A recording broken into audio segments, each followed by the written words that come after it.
Welcome to AgriMinds, the podcast where we explore the intersections of personal growth and professional success in the ag industry. I'm Kacee Bowl, your host. Thank you for joining me as we dive in to the different strategies and insights that will help you level up your life and career. From mental health to leadership development, we're going to cover it all. So sit back and get ready to grow with AgriMinds.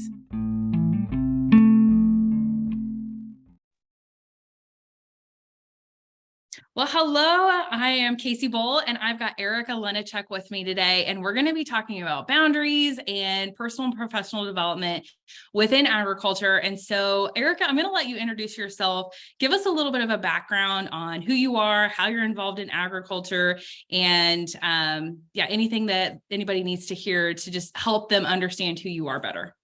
Sure. My name is Leniczek, as you know. I'll start with like my credentials, I guess, and then I'll go into like a little bit more of my backstory. So I have a Bachelor of Science in Neuroscience, Psychology, and Kinesiology, and a Bachelor of Education in Science Education and Community Health. And I am currently in my Master's of Counseling Psychology so that I can become a registered psychologist eventually. That's kind of my goal.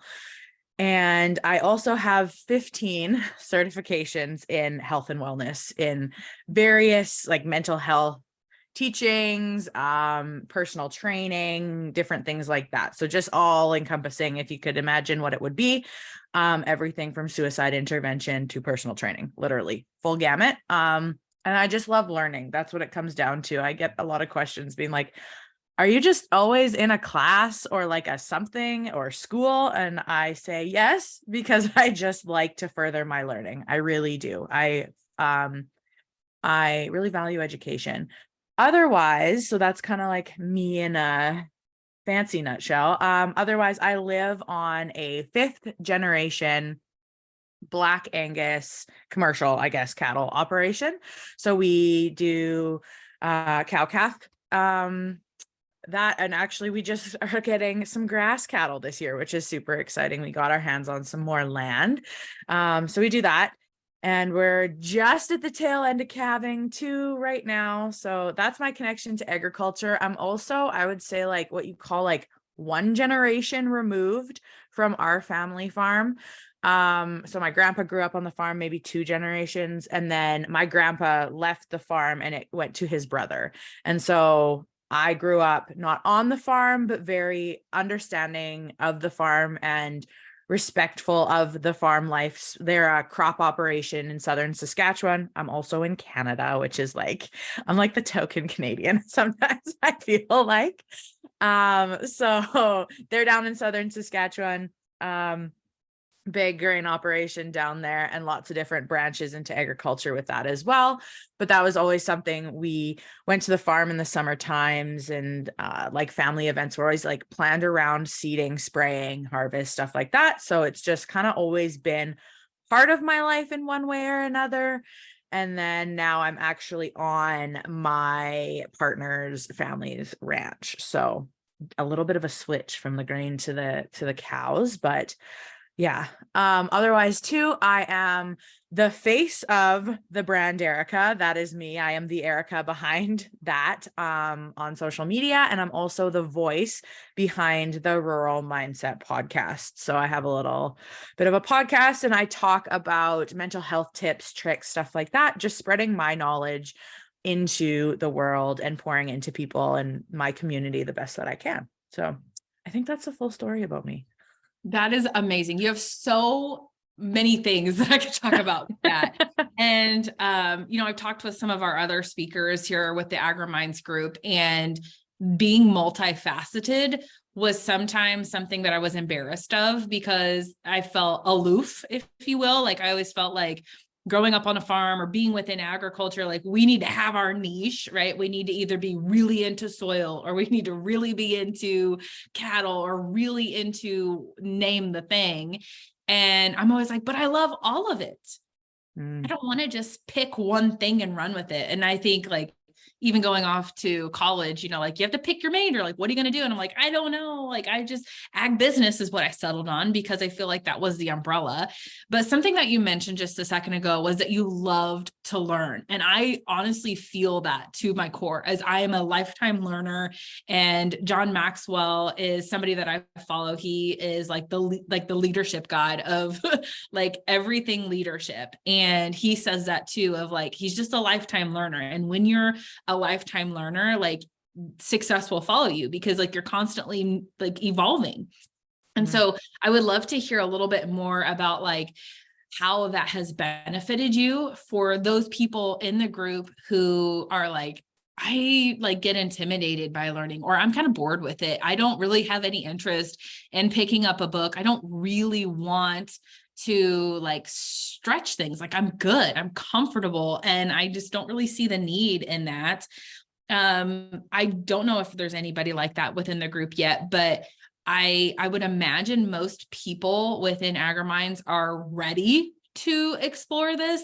So walk us through how being a lifetime learner has benefited you, and have you gotten burnt out on learning before? And also third part, if someone has not really taken the initiative yet to start absorbing new information to level up, what advice would you give them? I mean, like, we don't want to just say, go out and buy all the books possible. Like, where would you start if you were ready to start learning more or start getting a better understanding of who you are and what types of things you need to be learning? Okay. Fully loaded question. I have so many thoughts.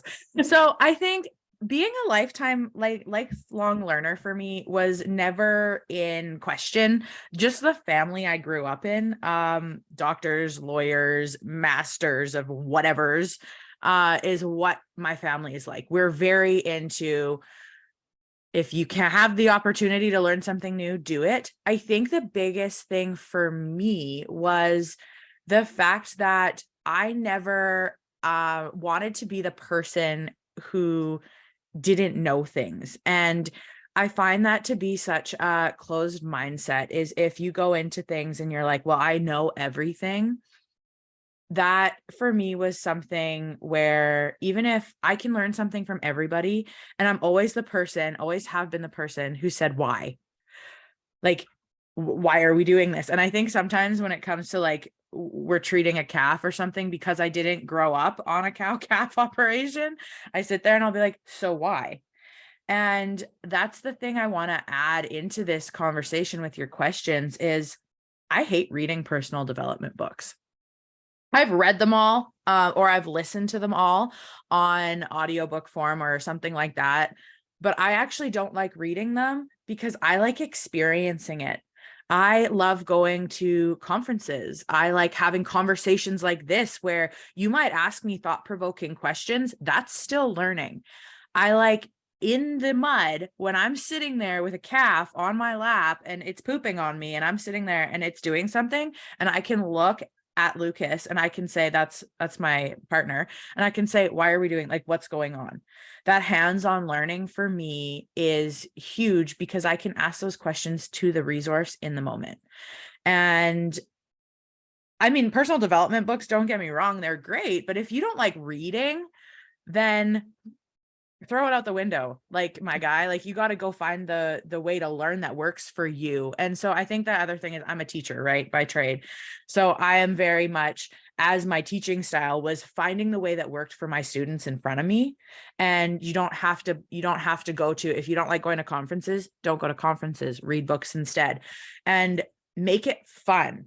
I think I say this about journaling too, also, which follow me through this example, is I say to people when they get really anxious about journaling, they're like, I open a page and it's a blank page of paper and I don't know how to structure it. And like, do I have to put the date, or like, what do I do? And I'm sitting there and I'm like, man, you spent way too many years in school. I've spent also, as me saying that, like 12 years of my life in school. I'm currently in my 7th year of post-secondary education. I get it. But you sit down and you look at a blank page and you're like, I don't know what to do. And I'm like, whatever you want. Like, it's your journal. But we spend so much time in education that it feels like it has to be structured. And learning is the exact same thing. So you have to find the way that lights your soul on fire. If you like to journal through doodles, doodle away. It doesn't matter. It's for nobody but you. And learning is the exact same way. It's for you and only you. And maybe it's to benefit your operation. Maybe it's personal development. Maybe it's whatever. Do it for you. And if you're scared to do it, and maybe you don't want to like go into a whole entire course, or you're not quite ready to commit to a whole entire conference, or, you're just kind of feeling like, that's too much, scale it back, right? Go to one day of the conference, or one speaker of the conference that you're like, oh, I'd like to listen to that person. Or like in fitness, for example, I'm a personal trainer. I have people come in and they're like, I think I want to be a trainer. And I'm like, okay, why don't you start with coming to the gym first, right? Like do the smallest step first. And that takes a lot less. It takes courage still. It takes a lot less to commit to so much. But at the same time, then it's just a little taste. And then you can say, I don't really like that, right? Like, I don't need to go full in. And if you love it, you can always go deeper, but start at a space where it's really like not as threatening to you. And maybe that is a book, right? Like if you want to learn about whatever it is, macrame, even start by buying a macrame book. It doesn't matter. There's so many different ways to learn that, like I said, find what works for you in your comfort zone until you're ready to take the next step. And that has really benefited me, especially in the online space. Like you can Google something and find 9,000 resources for it, YouTube videos, Instagram videos, stuff like that. Start there. Is this something that interests me? Are these the people I want to hang out with? Is this what I want to be part of? And then go from there. Did that answer that question? I think so. I lost track. But no, it was so good though. I was like, yes, keep going.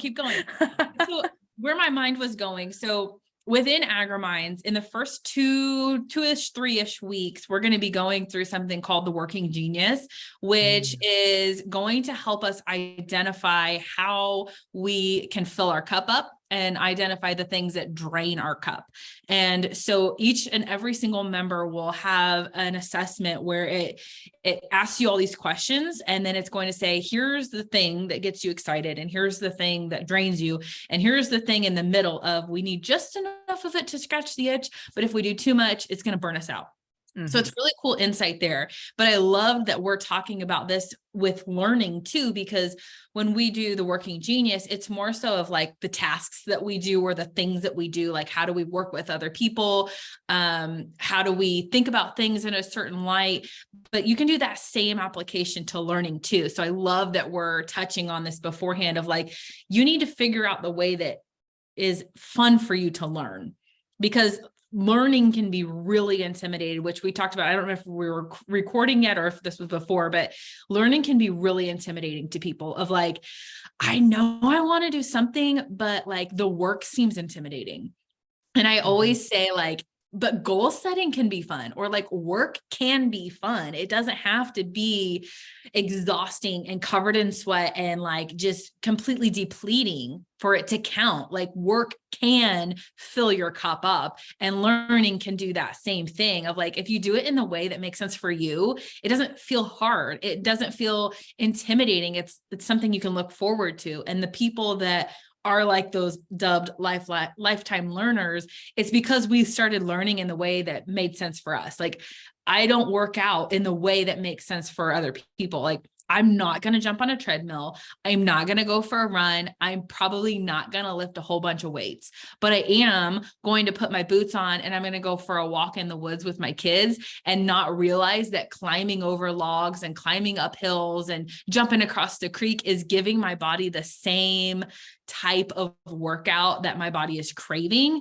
without it feeling hard and daunting. That felt fun to me. Or having a dance party in the living room, or going line dancing with my husband. Like that is exercise, and I'm still getting calories burnt, but I'm doing it in a way that's fun to me, not intimidating and exhausting. And I think that same mindset approach can be said for learning. It can be said for our job. It can be said for our marriage. It can be said for so many areas in our life of like, you just have to do those taste tests to figure out which way is fun for you and which way is something that tastes too bitter. And you're like, turns out I don't like reading books, but I love audiobooks and I'm still getting that same information. I'm still having those same insights, but I'm doing it in a way that makes sense for me. And so like working smarter versus harder in a way. So I loved that. I thought that was great. Yeah. Can I add on to that too? Yes. I didn't touch on burnout. And I think you asked me if you can be burnt out from learning. Absolutely. 100%. I went through a phase. I'll tell a little bit of a personal story. I went through a phase where I worked in mental health. So my job was I quit teaching and then I was hired by like our local health authority to do mental health capacity building in schools.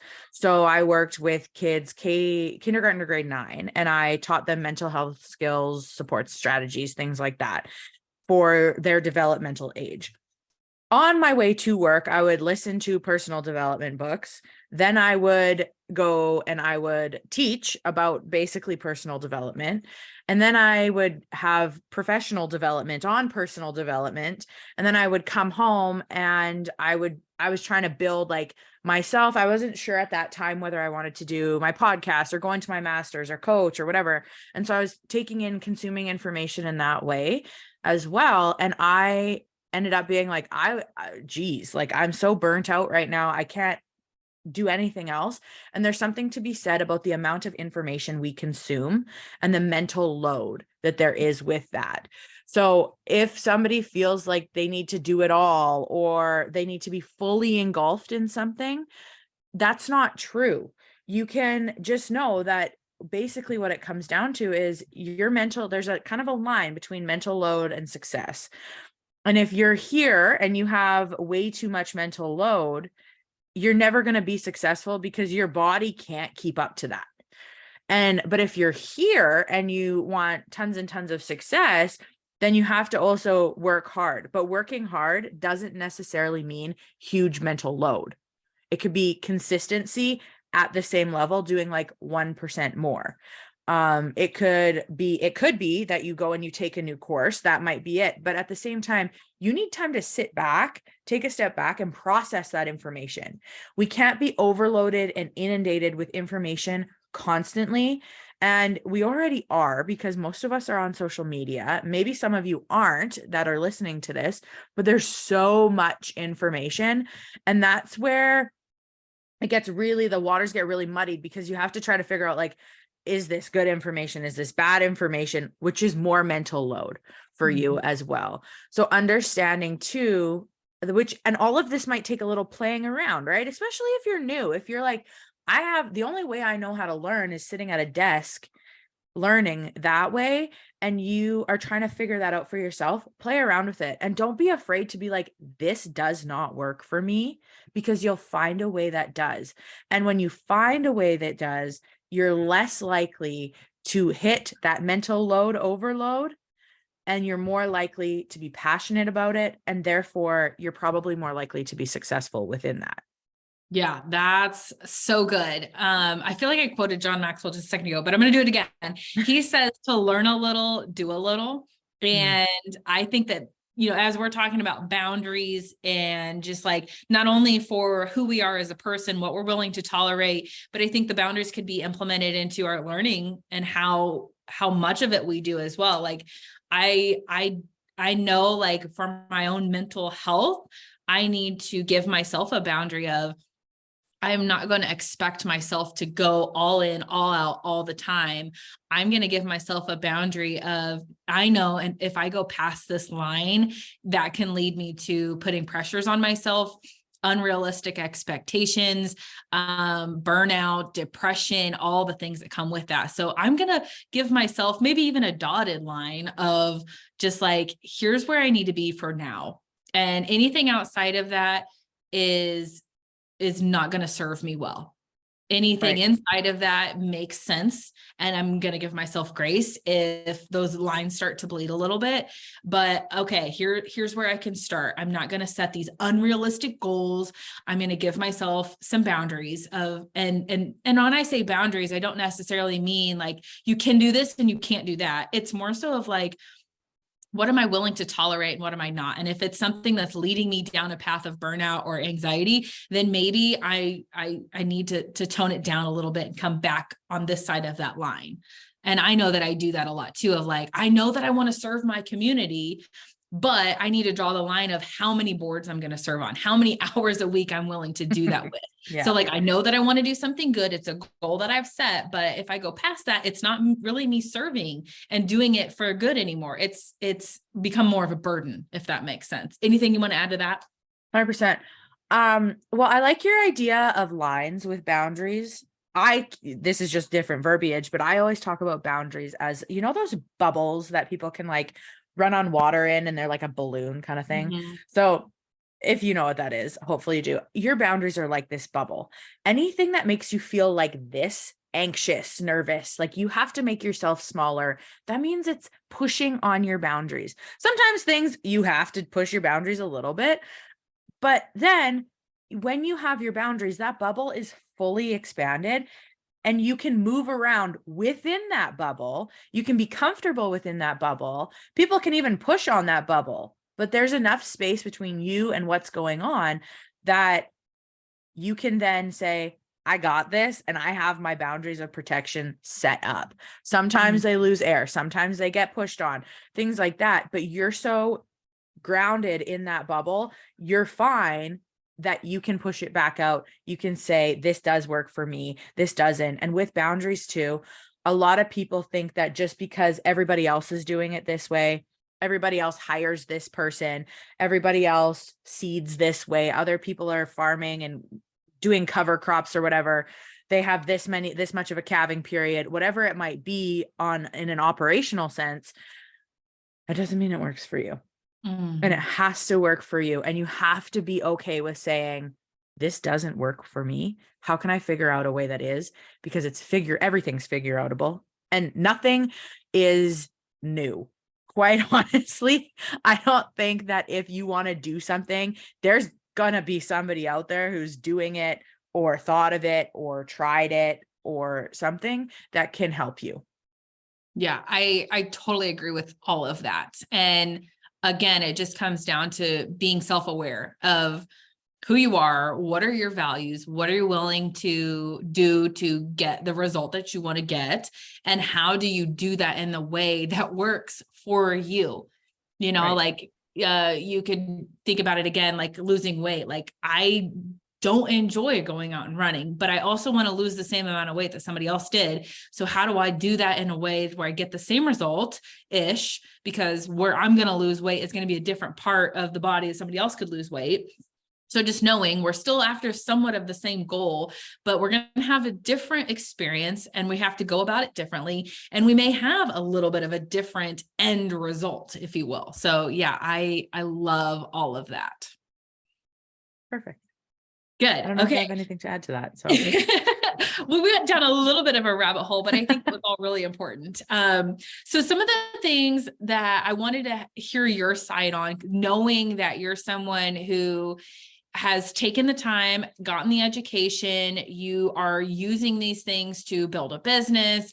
Walk us through what it would look like if, you know, you didn't have such a drive. Like what kinds of things did you put in place or should you have put in place, and looking back, and, you know, walk us through, like, did you have a support system? Did you just have a goal and you just went after it on your own? Or like, what did that experience and that journey look like?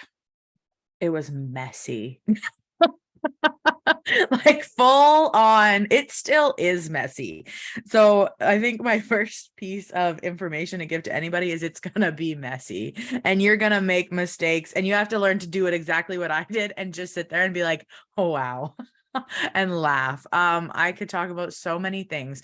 So my business, I'll walk you through the whole thing. I was actually sitting at an egg conference. It was a rural mental health conference, and not just agriculture, but rural mental health. And I heard and I was sitting there in that moment, and my whole wheelhouse is mental health. So, and fitness. That's kind of like, those are the two places where I thrive. So a lot of my examples will be like in those realms. But I was sitting there and I was in a severe depression in that moment. And I am the person that teaches the mental health to the people. And I was sitting there and I was like, I could barely get up in the morning. I didn't want to do anything. I didn't want anything to do with the cows. I wanted nothing to do with horses.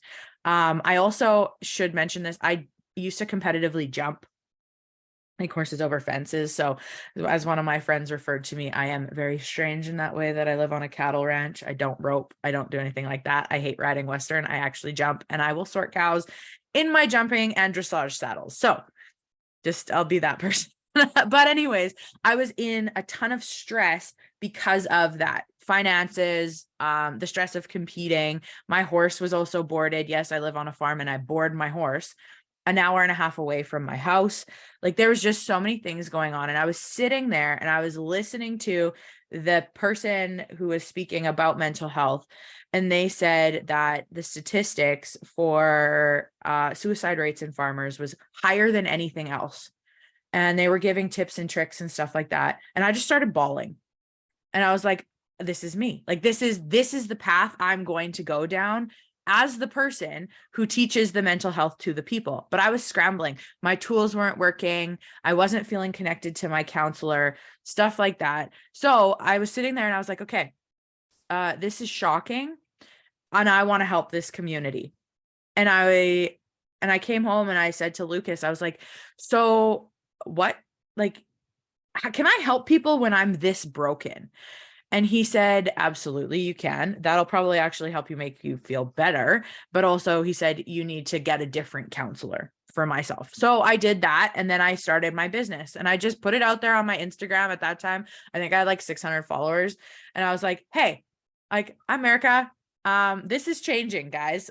I am going to turn this into a mental health page. At that point, I just started using my own knowledge, because I have such a vast background in it. So I started using my own knowledge. And anybody who wants to start any type of business, you have a ton to teach people within yourself. You have a ton. So just start. So I just started sharing mental health tips and tricks, positive affirmations, really basic surface stuff that I knew could help people, and that was comfortable for me to share. And then I hired a coach.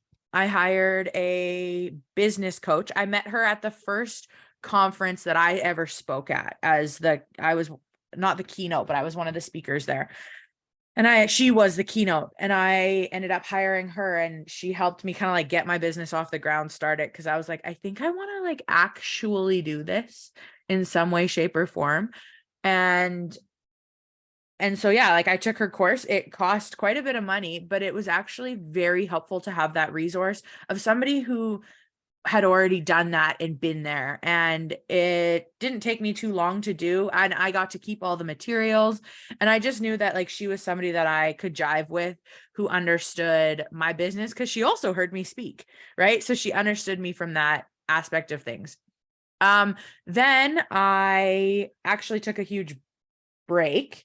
And I started a podcast too in there as well. Somewhere I hired a coach to teach me how to podcast as well, because I was like, I could watch YouTube and things like that, but this is a big one. Like, I'm starting a whole new thing. I'm learning a whole new skill set. I don't even know what mic to get. Like, again, you can Google it, but I wanted that person. And I think we met like 4 times, and that was all it needed. But I hired that mentor to get me going. And then I burnt out. So actually in November, this like past year, I said to everybody, I was like, I'm burnt out. I'm the helper of the people. I constantly talk about mental health. I constantly answer DMs and questions and stuff like that. I said, my DMs will still be open, but I'm taking a break. I'm taking a break from podcasting. I'm taking a break from sending out emails. I'm taking a break from posting online. And I just need I just need to take 5. And I knew also when it was in November was the start of my busy season and going into busy season.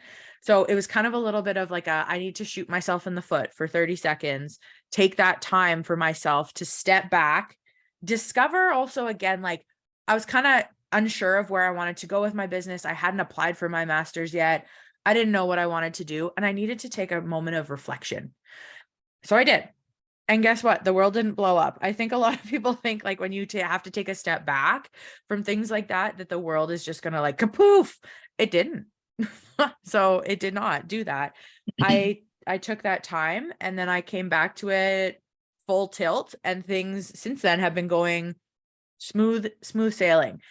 And I found my passion in it. I reworded in kind of like I'm a journaler. I write things out, but I rewrote out my business plan, my mission statement, things like that. The stuff that's really personal to me for those moments of, I don't want to do this right now, because that's going to happen. I'm so passionate about mental health, but it's one of those jobs that it's exhausting, and you have to make sure that your stuff is like, my stuff is good in the background.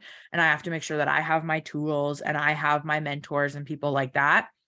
So that when I feel the hard conversation that I have with a farmer about them not wanting to be alive anymore, I can then continue those conversations, right? That's a lot for a person.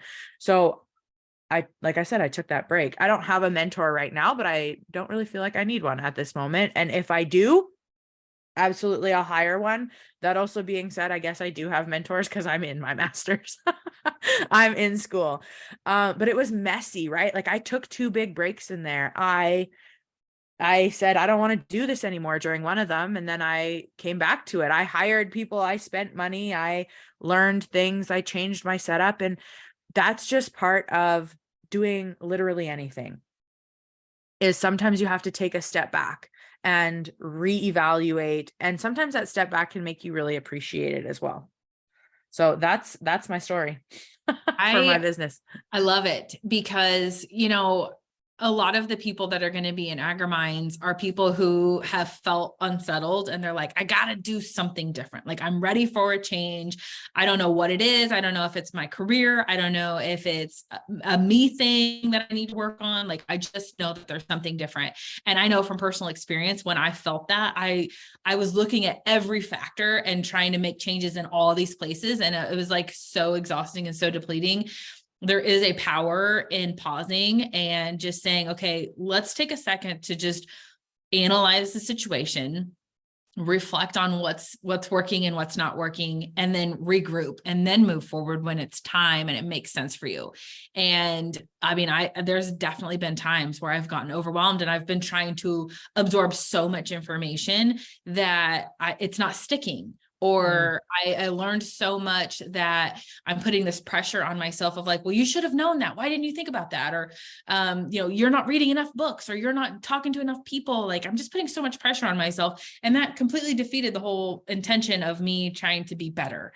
And so I loved that. And then something else that you said of like making a change earlier of like, going from one kind of career to the other, or like I'm supposed to be the person that somebody else looks to for answers, yet I'm struggling on myself. Like I did the same thing as a coach. Like I help other people set goals and accomplish them. And a lot of the clients that I work with are people who want to leave their 9-to-5 job so that way they can build their own business, or they're not happy at their job and they want to pivot into something else. And I was not taking my own advice, and I was scared to quit my own 9-to-5 because of the security, because of what are people going to think? Like, what, you're going to be a full-time coach? Like, how is that going to be successful? I don't understand how that works. So I was letting all of these other people's fears and judgments hold me back from what I actually felt really called to do. And the moment that I decided to quit my job and like just overcome like the fears everybody else was having, the biggest weight was lifted off my shoulders. But I didn't rush from full-time job to full-time coaching. I took some time for me to just really make sure like, whoa, like you just made a huge drastic life change. Like, let's not be irrational. Let's really pause and reflect and just like sit for a second and not move from one season to the next season. Like, you know, you don't just automatically go from summer to 10 foot of snow on the ground. Like there is a transition period, and it is okay to like, let the leaves start to change, let the leaves fall, and then the snow is going to slowly start to stack up. Like it's okay to have a slow transition and not just go boom, boom. And I think a lot of us tend to get burnt out on that. And I think when I was talking about boundaries, like, yeah, absolutely get that bubble defined and know how small, how big you want that bubble to be. That's your decision. But just know, like, you have the freedom to pop that bubble at any time and say, no, I'm not even going to limit myself. Or you can say, you know what, right now, today, I'm willing to shrink the bubble a little bit, let some things slide, but you're in control. That's the point at the end of the day, is like, it's your decision. It's your choice.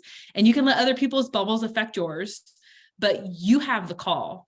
It's your decision. And I love like when people start to realize like, wait, that's your fear. That's not my fear. That's your boundary. That's not my boundary. And you're going to continue to move forward in the way that makes the most amount of sense for you. So yeah, I thought all of that was great. That's right. Good stuff. Well, and like to add on to that a little bit too, I had a great conversation with one of my clients the other day, and they said to me, I said, you're in a huge transition phase. You do realize that, right? Like, and they were like, well, yeah, but I feel like I just have to keep going. And they're like, Why? or I just need to, yeah. And then they said, or I just need to, like, it's not working. So I need to just throw in the towel and start over. And I was like, hold on. No, there's something in resting and filtering through the chatter. Everybody has an opinion. Everybody's going to tell you their experience. People love to talk about themselves, but it's not always valuable to your situation. Even if they went through the exact same thing, they're not you. They don't have your perceptions, your history, your knowledge, your brain, your supports. They are not you.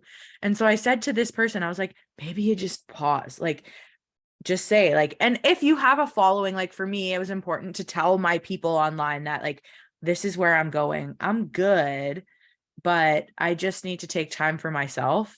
And if people were to like, not support me anymore, they're not my people. If people actually think that somebody in mental health can work for that long, not needing a break, and like, we need to think about that differently. But I also said, and then she made a really profound statement. She said, you know, Erica, in university, you take semester breaks and you take the summer off. In agriculture, things need time to grow. You don't even watch a movie without breaks between a sequel, breaks between seasons on a TV show. She's like, so it actually doesn't make sense that I'm making myself go through these seasons without a break. Everything else in life takes breaks and has seasons. And I was like, you're the smartest person I've ever met. I was like, that's the most profound statement you could have said right now. And seeing that light bulb for her clicking on and being like, you know what? You're right. Everything else has seasons and breaks. And you're going to find that too in business as well. You see it, man, like we have cattle in the cattle market all the time, the ups, the downs, the ups, the downs, the ups, the downs. Any type of growth, any type of literally anything in life has ups and downs. And you have to learn, as terrible as it is sometimes, to ride that wave and to sit it out. And just because you're in a down doesn't mean that you're failing. It doesn't mean that your business is going to fold. What it means is that you have to figure out ways to do things a little differently. And that's a great spot in those downtimes, if you're not so busy, to take a step back and learn a little bit and implement new strategies that are going to work for you, in regardless of what realm it is. That's the perfect time to take a step back.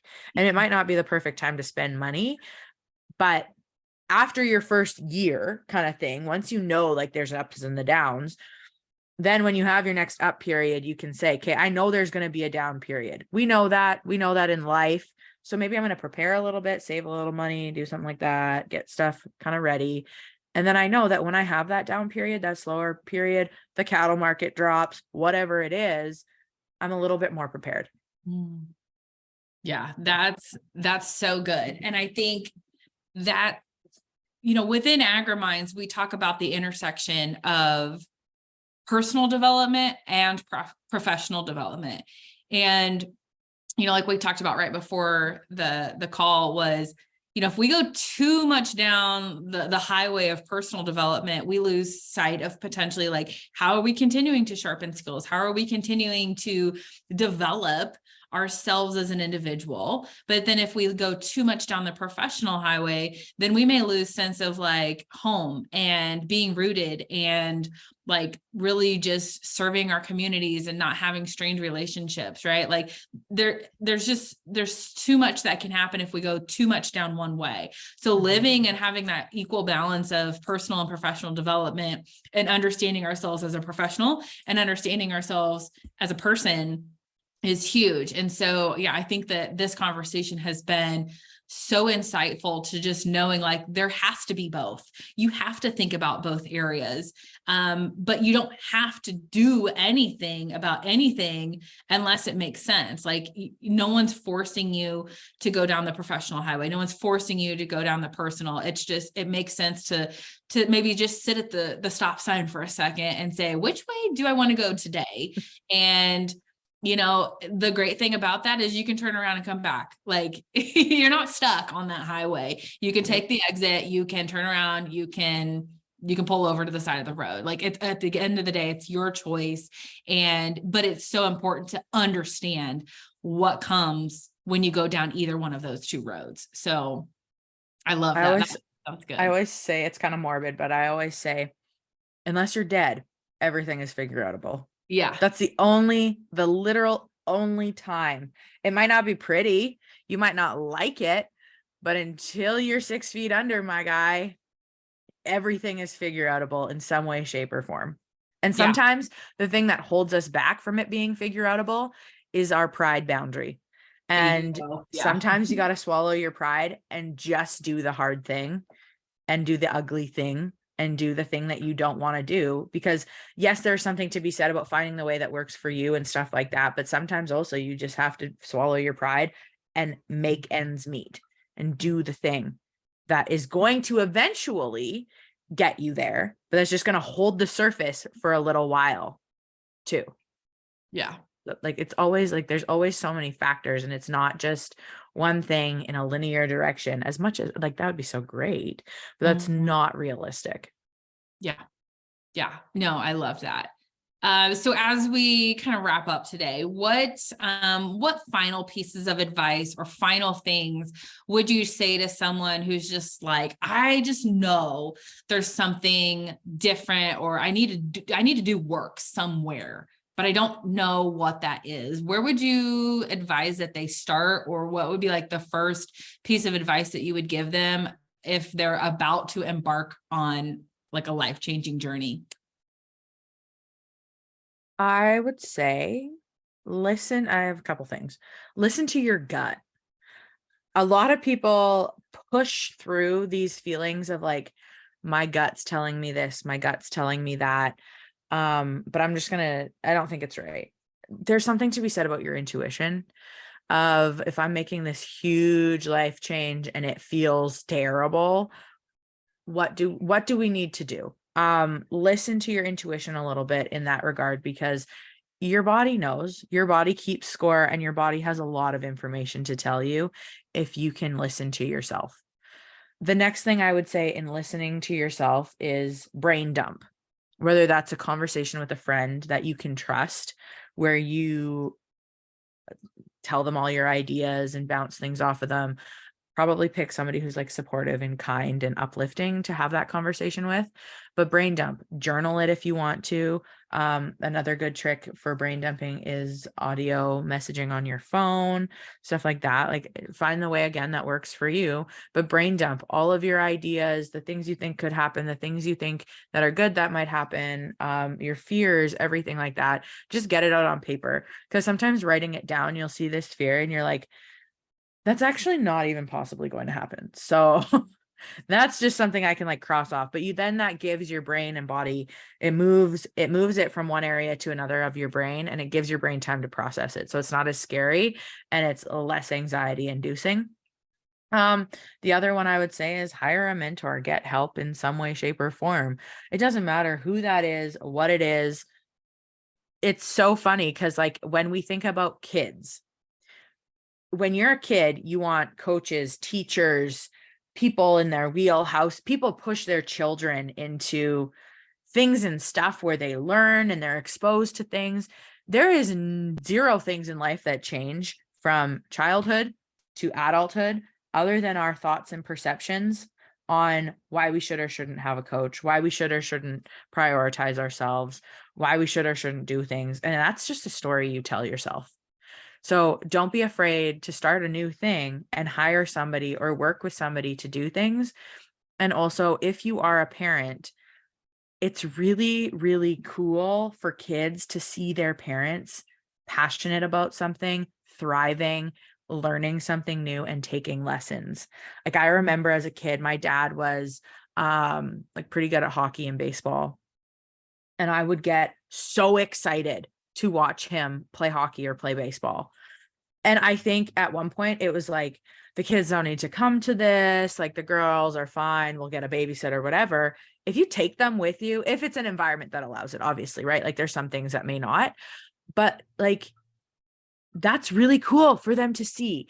And it's going to teach them, because if you think about yourself as an adult and you say, as an adult, do you want your kids as adults to lose their fire and lose their passion? Every single parent's heart would drop and say, no, I never want that to happen to my child. So then why are you showing them that it's okay to do that? So find that passion, find that thing, involve them if you can. And then the last thing I would say is leave your ego at the door. And I had a client who was in their late 50s, early 60s, and they really wanted to learn how to rope. And I was like, Kate, so like, what's stopping you? And they were like, I'm too old. And I'm like, can you swing a rope and ride a horse still? Well, yeah. I'm like, you're not too old. And so they did. They went and started taking roping lessons. And like a year later, they were roping at brandings. And I'm like, they're like, well, I felt silly because I was the only adult there. I was a bunch of kids. And I'm like, the only person that cares, kids are so nice. Like the only person that's going to care, especially on like roping clinics and things like that, where there's not like age groups, the only person that's going to care is you. Mm-hmm. They're going to be like, there's this old person. Hey, do you want to be my partner? Like they're so kind in that way. So drop the ego of your age matters and what you're doing in life matters. And then I guess final thought is take it slow. If that's what's comfortable for you, you don't have to go into everything full tilt. Mm-hmm. You can really take your time. I love that, because I think you're right. Like, wait, is it too late for me to learn something new? Is it too late for me to make a change in my career? Is it too late for me to change my mind about things? And the answer is no, it's not too late. You can start from scratch at any point in your life, because first of all, it's your life and you can make that decision. But like, what are you leaving as your legacy? Like you said, if a kid is watching you, if it's a grandkid or if it's your child, or if it's somebody on your team that you're mentoring and they are looking up to you as a leader or an influence, you know, what kind of message are you sending? If you're too scared to follow your dreams, if you're too scared to step out of your comfort zone, what's that message that you're sending to those people that you're hoping to influence and to motivate and to lead? And, you know, I just feel like it's embarrassing and it can be discouraging, but it's so worth it. Like at the end of the day, like you said, just leave that pride and leave that ego at the door, because it's not going to serve you anything. No. It's not. I have a very laughable personality too, so that helps me. Like, honestly, I'm the type of person, I make a mistake and I laugh, and it's so much easier to laugh and have fun and move on than it is to be that anxious person. And that takes time. Like it wasn't something that I did right off the bat necessarily in adulthood. As a child, absolutely. Like I got baseballs to the face and broken arms and things like that. But as adults, I think we take on so much responsibility as we have to be adults that we forget that at one point we were kids and we can have fun and it can be good. And yeah. Life can be fun. No, it should be. It's way too long and way too short at the same time to not be a good time. Yeah, I love it. I love that. Well, thank you so much, Erica, for all of your insights. If someone wanted to work with you or follow you on social media, where can they find you? So the brand Erica is where I am on TikTok, Instagram. Erica Leniczek is on LinkedIn, the brand Erica on Facebook. My podcast is the Rural Mindset Podcast. And if they wanted to work with me, they can shoot me an email at thebranderica.com or reach out in any of those capacities, platforms, anything like that. And I would be more than grateful and happy to work with anybody. Oh, awesome. Well, thank you so much. This was great. I appreciate your time today. Awesome. Thanks for having me.